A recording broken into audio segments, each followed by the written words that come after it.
Guys हमारा dance video फिर से आ गया गाइस, जाके देखिए। अगर अच्छा लगे चैनल सब्सक्राइब लाइक शेयर जरूर करना दोस्तों। अगर चैनल पे नए हैं तो चैनल को सब्सक्राइब कमेंट शेयर जरूर करना दोस्तों। तब तक मैं इस नेक्स्ट वीडियो, तब तक बाय बाय गाइस।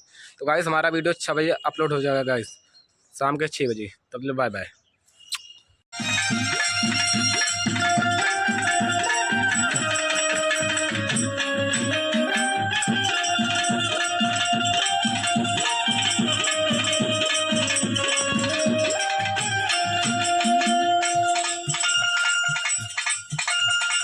हेलो।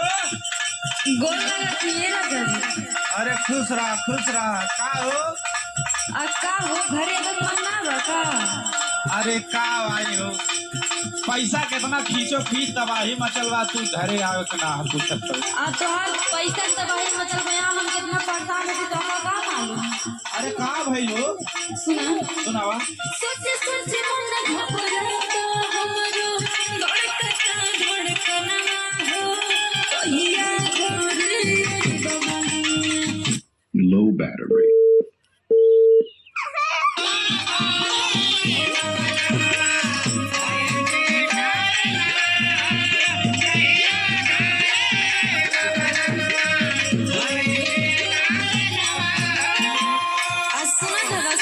हाँ खूब नीक से सुनत है।